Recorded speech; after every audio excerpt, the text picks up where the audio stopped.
मुजीब के जो कैरेक्टर जो फ्रेल्टीज़ हैं वो भी हमने फोकस में लाए हैं।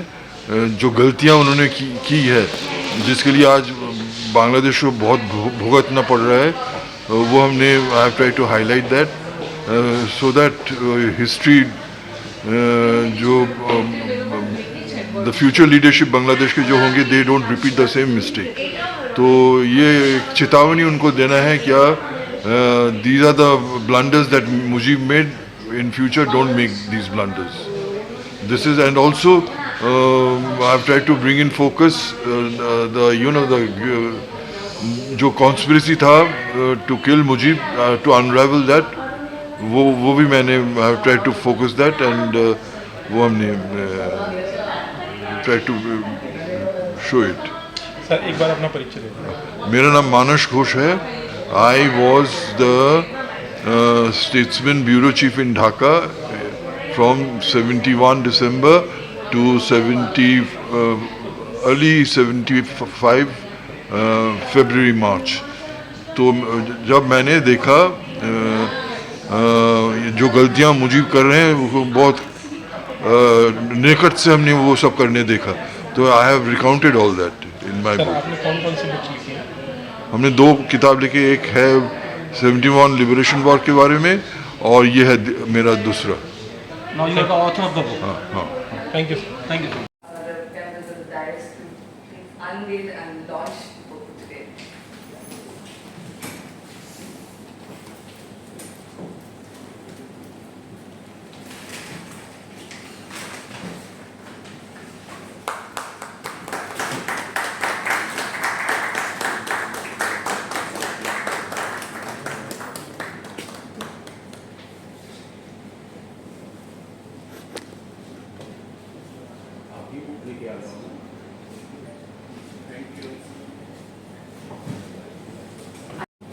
Hello.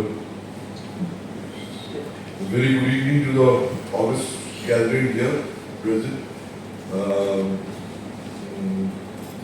How to begin, because the horizon of the issue is so broad and wide that having written 2 books on Bangladesh, I don't know where to start and where to finish.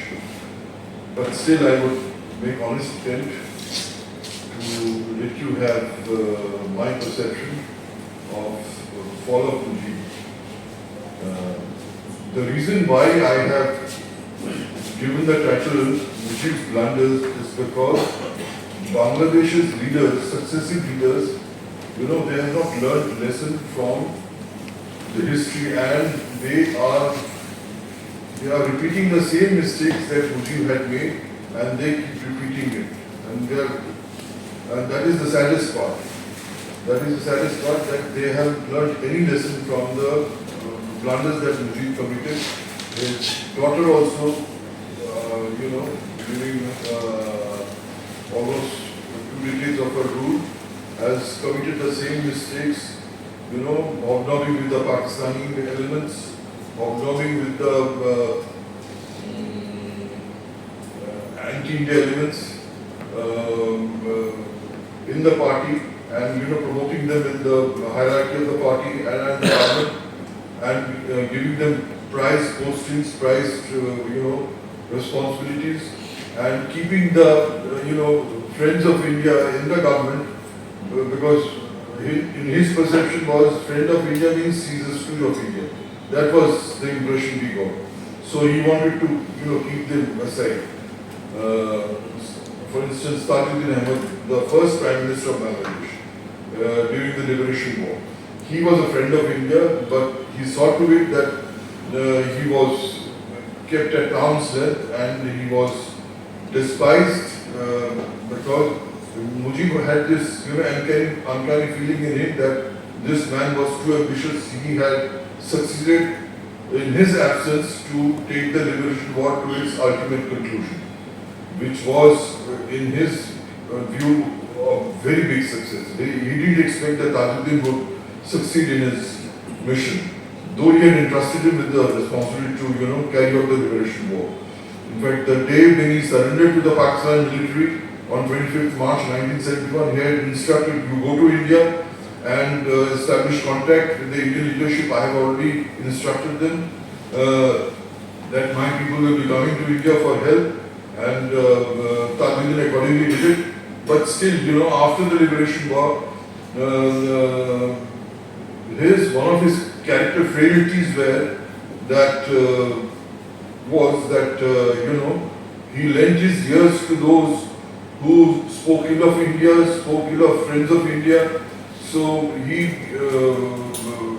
Tajuddin being one such person, a friend of India, he wanted to keep him at a distance, and which eventually led to a huge chasm between him and the government and the government policies, and which eventually resulted in his ouster from the government. He had to resign.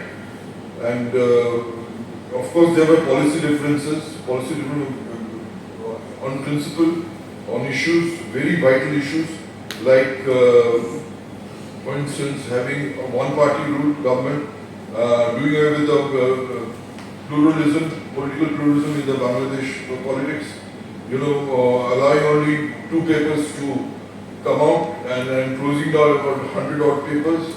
All these things were decried by Tajuddin openly, and he said that, Bangabandhu, you are doing this, and by doing this you are inviting bullets for yourself, not only for yourself but also for us. In the process, we too will get killed, and Bangladesh will be destroyed eventually. Which eventually, that's what the turbulence that you see. It's a reflection of his whatever he had foretold and whatever he had warned Mujib, that the policies he was pursuing was absolutely destructive, and that's showing right now what's happening in Bangladesh. For instance, Bangladesh, according to me, is now standing at the crossroads. The military has been thoroughly infiltrated by the fundamentalist Islamist groups, especially the Jamatis, and they are killing people. They are committing genocide, just the way the Pakistan military did on 25th March 1971, when they started killing Bengalis on a large scale. Same thing happened on 26th of last week only, when the pro-government elements of Muhammad Yunus, they staged a march to Gopalganj, which is a very stronghold of Awami League, and Sheikh Hasina. They wanted to, Sheikh Mujib's Mazar is there, which they wanted to, just like destroying his residence, they wanted to demolish his Mazar also. They said that we shall not keep any trace of Mujib on the Bangladeshi soil, and they wanted to destroy it, which was resisted by Sheikh Hasina's followers, and the military intervened, and they fired at random over 50 people, according to my sources in Dhaka and in Faridpur, more than 50. The military committed genocide, because this military, as I said, is thoroughly infiltrated by the Jamatis, who want to totally uproot secular brand of politics in Bangladesh, and especially Awami, and want to see that there is no trace of Naam-o-Nishan Mirani. That is the objective of the Jamatis. Of course, the Jamatis are not the sole player who are indulging in politics in Bangladesh. There are deep states involved of 2 foreign nations, America and Pakistan, and we have seen how they got better of Hasina, got power last year's August. So the deep state is very much active in Bangladesh. I find a very interesting kind of statement here, which says that did Mujib's vision influence Bangladesh's current political situation? It did. But Mujib realized it at a much later stage, when he publicly confessed that I wanted to create a Bangladesh, a Shonar Bangla, where people of all religion could coexist together happily, peacefully. But I tried to create that Bangladesh with the Pakistani elements whom I placed in key positions of government. He realized it much later, but the damage had already been done, and these elements, the pro-Pak elements whom Mujib had, put in key places in the administration, they betrayed him, and eventually, they were hand in gloves with Pakistan and the American deep state, and not only got Mujib killed, but also the four leaders, including Tajuddin Ahmed, and the leaders of the first government of Bangladesh, Sayyid Nazrul Islam, Captain Mansoor Ali, and A.H.M. Kamal. This killing was even harsher than what they did to Mujib, by killing him and his 18 family members. Because they went inside, the same killers who killed Mujib and his family members went inside jail with arms, and they mowed down these four national leaders, Tajuddin Ahmed, Sayyid Nazrul Islam, and the two of them, and sprayed them with bullets, and when they found out that all of them were not dead, in fact Tajuddin was crying for water, Jol the Pani da, they went back again and so severely charged their bodies that those bodies could not be, they were thoroughly disfigured, they could not be even, their relations were absolutely aghast, appalled that such things could, any soldiers could do to Bangladeshi peoples.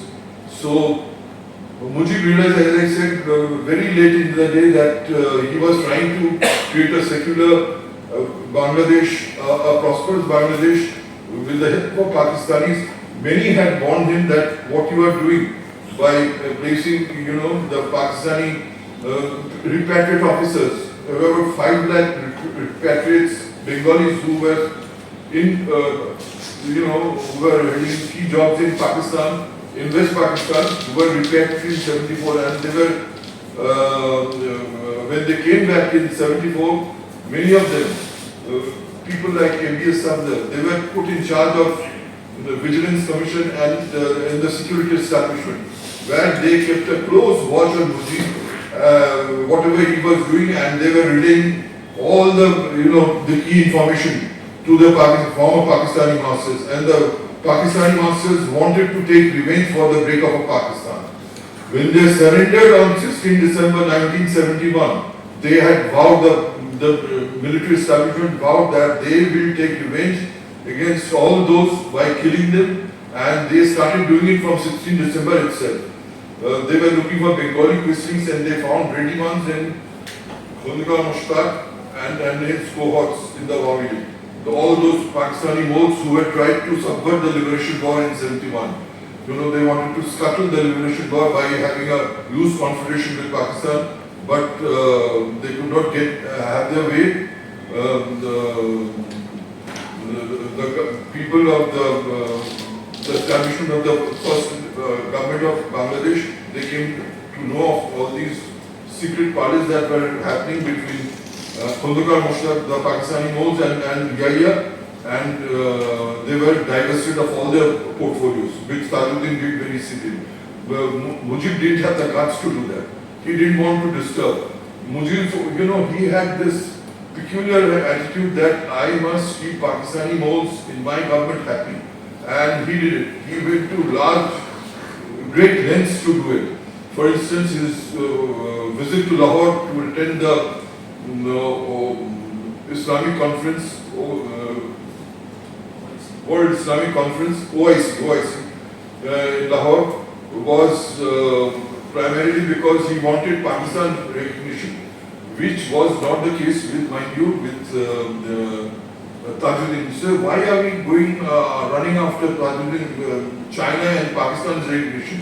Mujib said if we get China's recognition and Pakistan recognition, we will be able to counterbalance our foreign relations. India is having too much of its way in our policies. I want to counterbalance that. I want to have Pakistan's recognition as well as China's recognition. That will go to a large extent in, balancing my foreign relations. And he made many compromises. And when you go through this book, you will come to know what all I'm talking about. So, in the end, I will say that Mujib made many mistakes.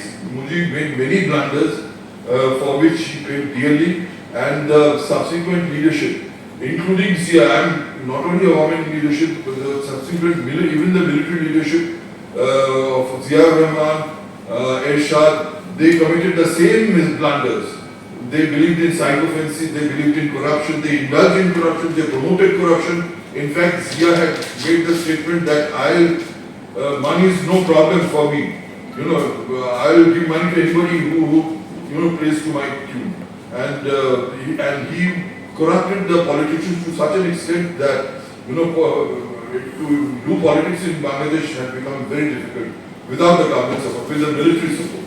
So I won't take long. I will leave my honored guests here to comment upon whatever things about the book, and I conclude here that I am very happy that you all have come to share my thoughts with you, and thanks to Nyogi Books, my great, I'm grateful to Nyogi Books for having, doing everything possible to, get it across to the readers.